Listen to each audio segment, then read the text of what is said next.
G'day and welcome back to my channel. Now, as you can see, the Hansa-Brandenburg is really progressing. I've got the floats on, they're only dry fit. I've done this whole strut assembly down here.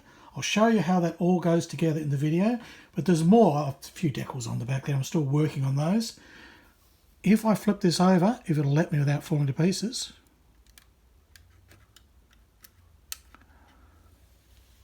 Look at that. So this is the look I've managed to achieve. And it is the appearance of sunlight shining through those wings and the ribs all being in shade. So I'm pretty happy with that. There's a coat of paint, there's a blue grey paint everywhere on this. Everything's come up nicely. I've masked out and managed to peel off quite successfully all the little observation glass panels. Everything's come together really well, and I'm very happy with the way this model is going. So would you like to see how I've accomplished all this? You would? That's good. All right, roll the music.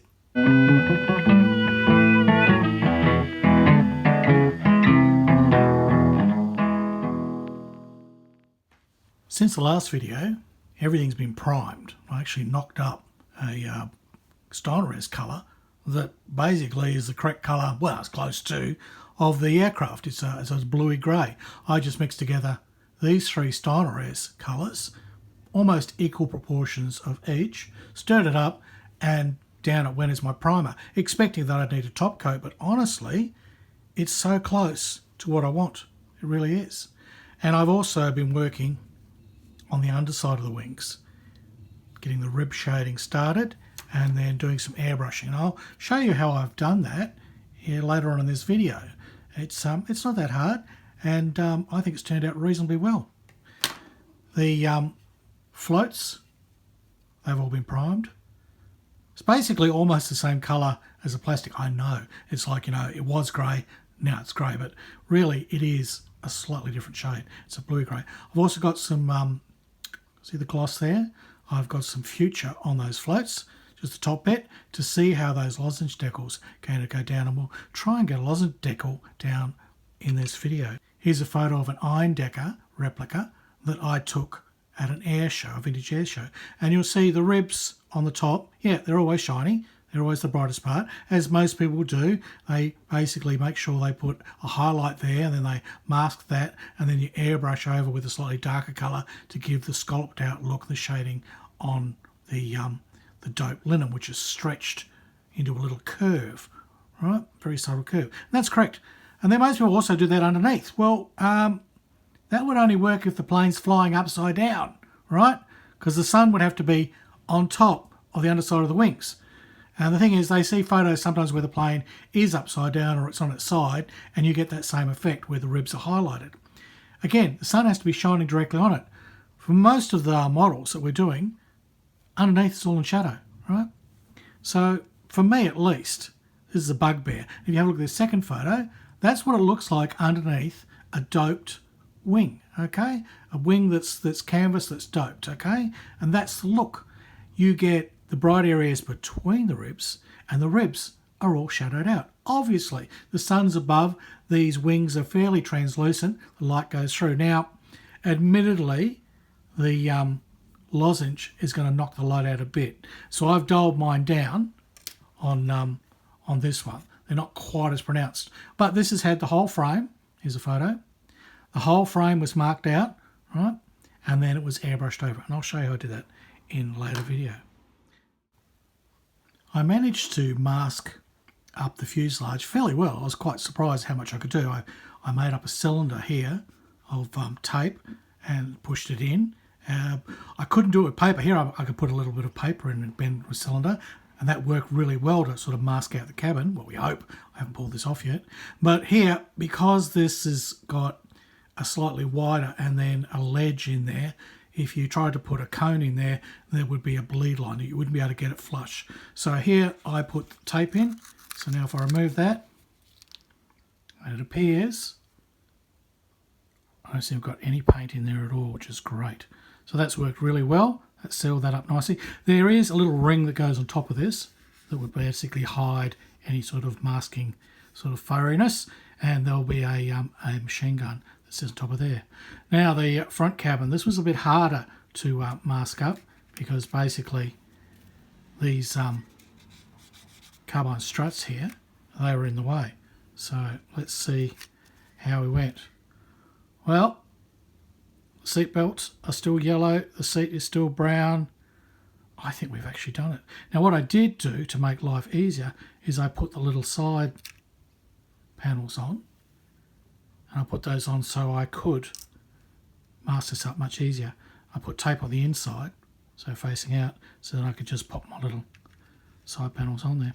I'm going to position them like that open, so I've got to paint the inside of them white yet. But that seems to have gone down very well. That's fine. How about this side here? This is a bit tricky. I had the tape right down for most of it, and then I lifted it just carefully so that I get into some of the edges. So let's have a look. That actually looks pretty good.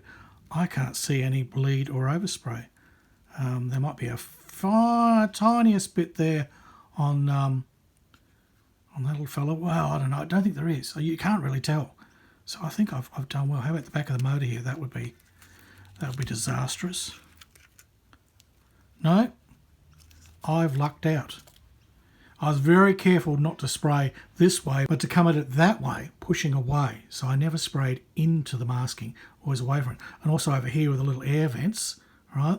I didn't spray this way, didn't airbrush this way, so it would go inside the motor. I always airbrushed that way. So I was very careful with the angles, but I've actually got primer on now. There's a little area here is going to need touching up. That's okay. You can hand brush Steinerese very carefully with a little bit of water on your brush, and you can get the Steinerese, you can kind of dab it in and then walk away and let it self-level, and it will fill a myriad of sins and disappear, and you'll never know. So there's a little area there. Obviously I couldn't get the airbrush right to there, but I've pretty well got there. And anyhow, this gets completely covered by the wing. So really, as long as it's reasonably good enough, I think we'll get away with it. And anyhow, this area here gets covered by the machine gun. So I might just pop the machine gun on there and see if that kind of blocks out any sort of imperfections. With the machine gun in there now, is basically going to hide just about everything. I haven't painted this yet. But the beauty is, keeping that part separate, is that's just about hiding any of the problems you would have had with masking. So win-win. I think I've done fairly well there. Again, this little door lifts out. So with the door out now and my masking tape removed, I don't seem to have any overspraying there at all. So I've been very careful not to spray into any joints, to always sort of try and airbrush around things as carefully as possible and not flood anywhere. Very light coats, very gingerly painting around things. Even here where there's a little circle, I forgot to put the lens in that. So I was so careful, I only airbrushed around it with a very light trigger. And all that carefulness seems to have paid off. I've managed somehow to airbrush all this. Now you may notice there's a bit of paper down here. That was so with my hand ungloved I could still hold this.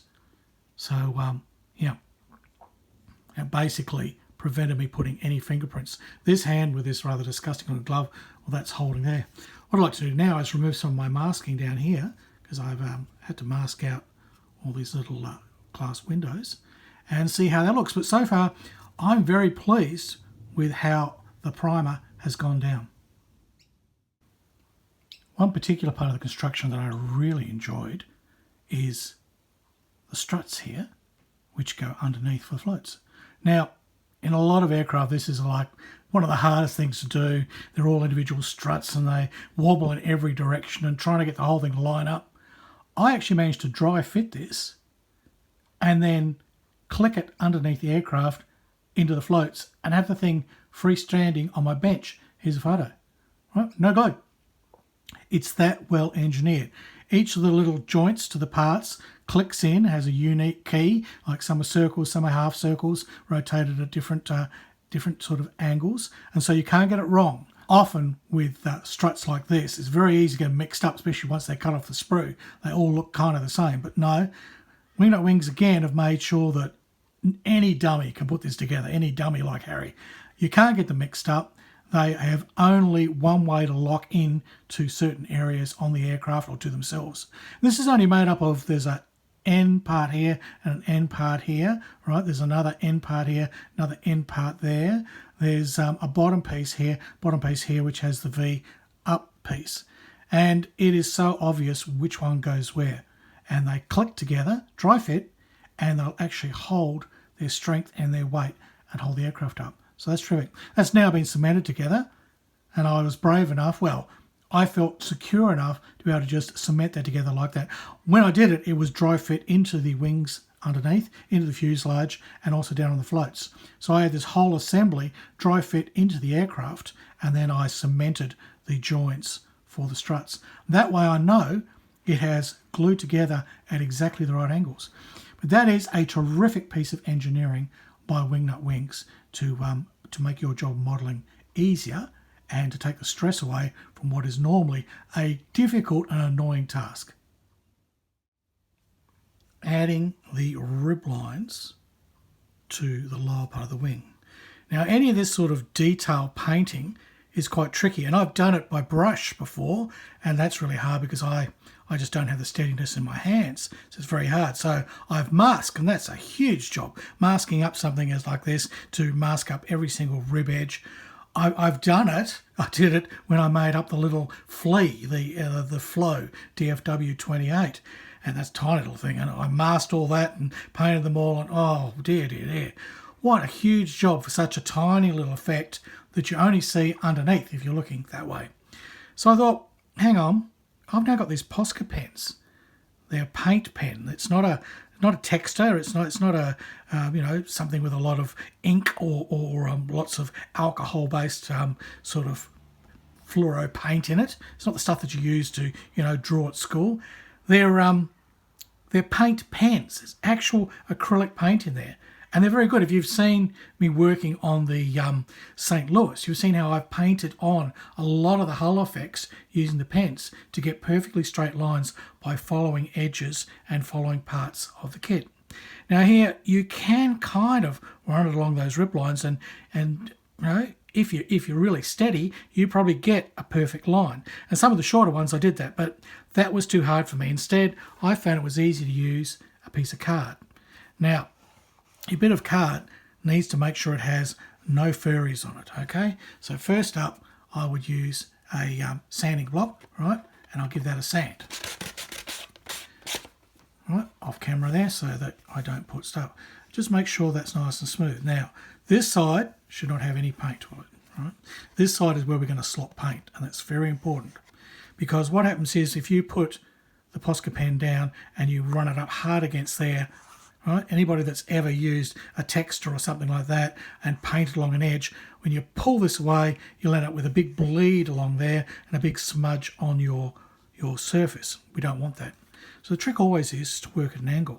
So here's my Posca pen. I'll just activate it. Yep, it's just the right colour. And what we'll do is we'll pick a line.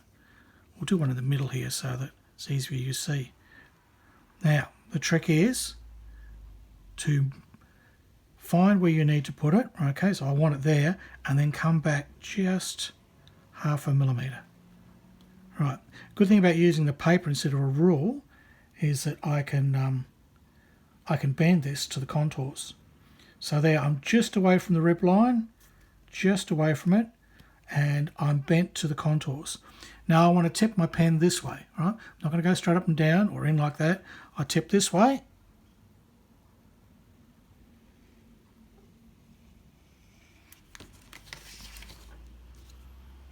And I have a perfect line.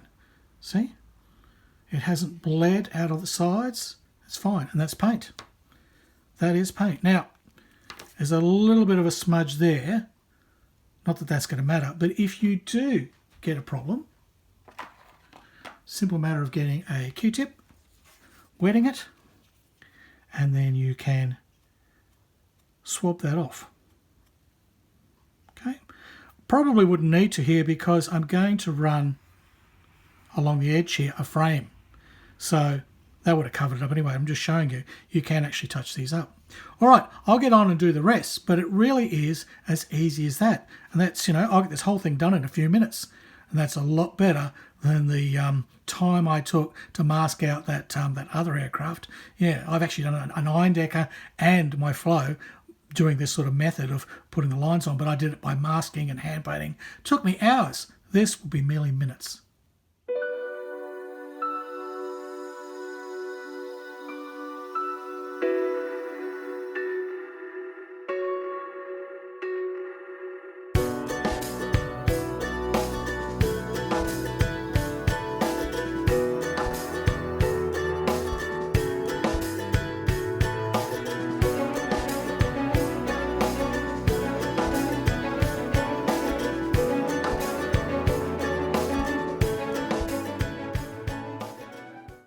All the ribs are now done, and they went down fairly well. There's only a couple of times I made a little mistake, and that was easily fixed up with the cotton buds. So I'm pretty happy with that.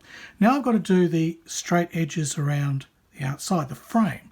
Okay, so here the trick again is to use my paper rule, set it up just slightly wider than you need.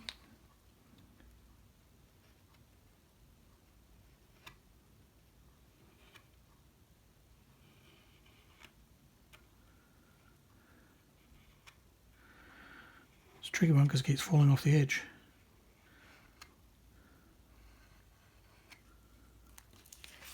There we go. Not too bad, not too bad. I've got a couple of little furries in there, but they're easy enough to fix.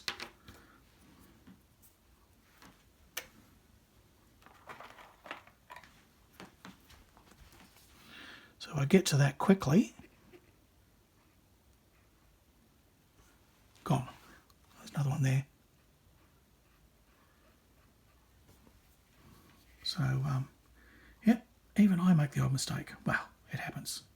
Okay, now this here can be done two ways. You can either try and hand draw each one, or again, do it with your paper edge. Maybe my paper edge is getting a bit gummy, don't know. Let's have a look. Use your paper edge, which will get you most of it.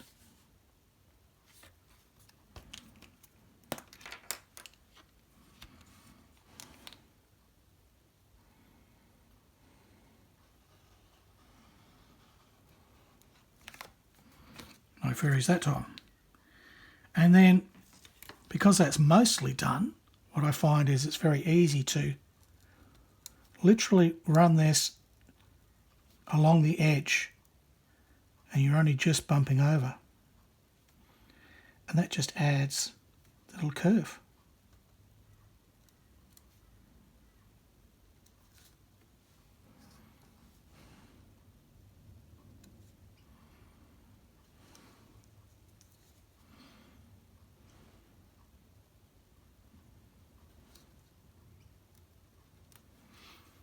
Now at the end, curvy bit, it's very hard to run a rule on that, so you're going to have to do that by hand. But again, using the actual edge of the wing as your profile.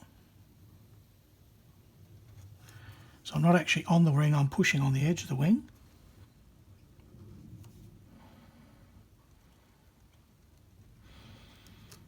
Just a little, and then I'll add a bit more.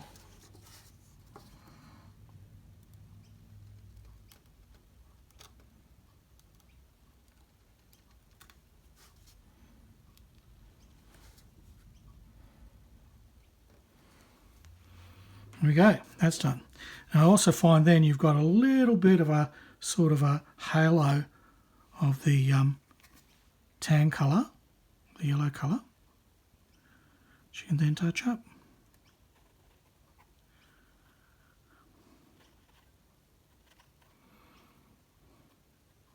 When you get down to the thin edge, there's nothing. But again, along the leading edge, you'll notice I'm actually touching this where I've put the paint. It's because this stuff dries incredibly quickly. I probably should be wearing my gloves, but I find it a lot harder to work with the gloves on.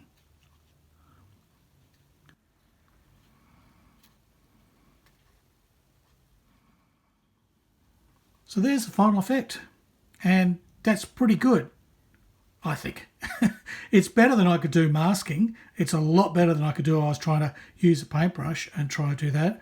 It all got done in a few minutes, like probably 10 minutes, all up to do that whole wing. And that's ready now for painting. So now I can airbrush on that, lose a bit of the greyness, and get a highlight of the lighter colour in the middle of the rib spacing.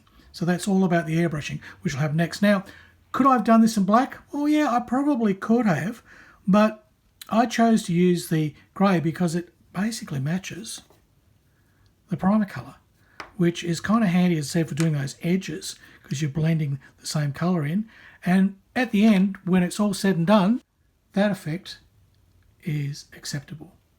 Okay? And remember, it's going to be underneath. So if we pull the lights off this thing, okay, that's how it looks. And that is exactly how a wing looks underneath.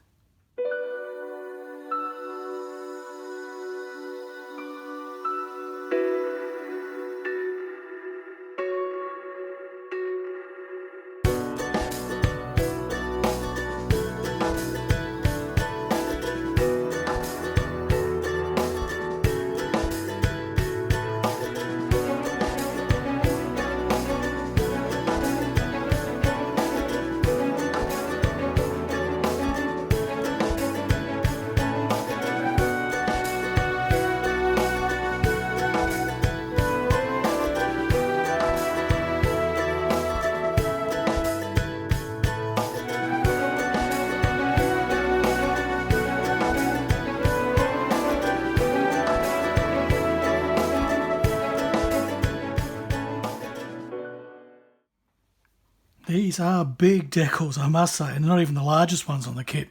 I haven't got onto the lozenge yet, and those are huge decals the size of the wings. But they take a bit of fiddling to put on. You've just got to basically use your decaling skills, right? So I have pre-coated my wing in some Future, or in this case it's called Pledge, but essentially that is Future floor polish.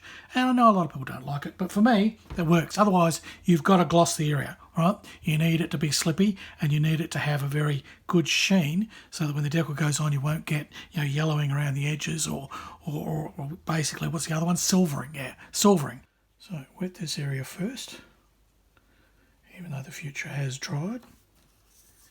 In with my decal. I mean, if they're little ones, I'll put them in with a pair of tweezers, but these things are huge. A tiny bit of mask fit, right? Mark fit. Put too much on, they'll stick hard. But that will just splash around inside the water and just helps with getting it down. Yeah, it'll take a little while. My water's not as warm as it was when I first started. Come on. Should be enough. So I'll drain, I always drain the water off so it's not completely, yeah, that's quite good. Now, that little knocky bit goes there, that little bit goes there, so holding it over where it's supposed to go, try and drag the paper away.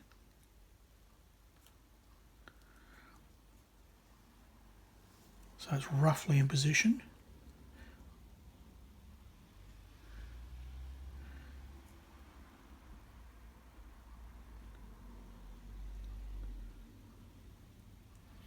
That's about it. Now I'll just roll out any air bubbles.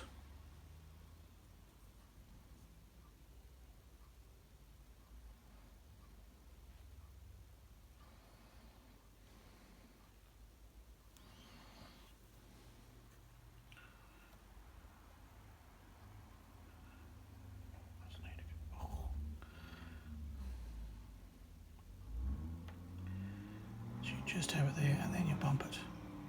Yeah, there was a little bit of it. There we go.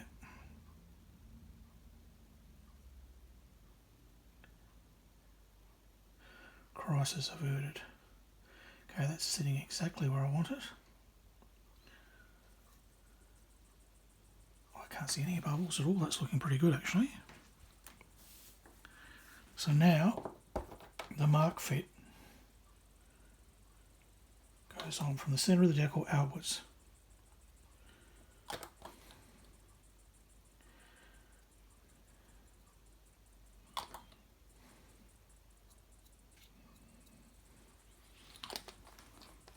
And that is it. That one's in place. So there's the final result. That's how the wings now look. And if you see here, there's some shadow on that one, so that looks exactly as it should be. Of course, I've got my bright lights all on these, so it's not quite the way it would be if it was up the correct way. But the effect, I think, has worked, and I'm pretty happy with it. And I think it's going to be more realistic once she's flipped over and we get the look at the right angle. All the panels have fit beautifully. All the parts have gone together well. I must say I'm really impressed with this kit as far as engineering goes, especially that entire strut assembly here for the floats. And that's still only dry fit. Those things are just, you know, click together and they're holding fast. It's absolutely amazing.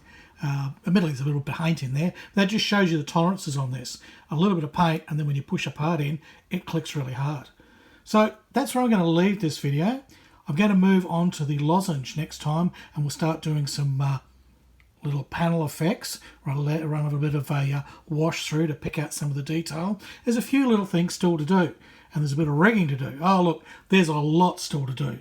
But so far, I'm very happy with the way this Hansa-Brandenburg W12 is coming together. And I've just about completely forgot about my woes about buttoning up that interior, because she just is so pretty once you put her all together. Now, if you enjoyed this video, please like, comment, subscribe. If you're really happy with the things I'm doing and you'd like to support me, then go to my Patreon page. There's a link up here, and there's also at the end of this video that'll tell you how to basically get into that. And from little as $1 a month, you can see my videos early and advert free, and get to chat to me too, sort of behind the scenes, and talk about things that are happening, because there's a lot more that goes on. There's cock-ups and things we never see in the videos. I talk about those with my patrons. All right, well, that's it. That's all I've got to say. So it's goodbye from Australia, and it's hooroo from Harry Houdini.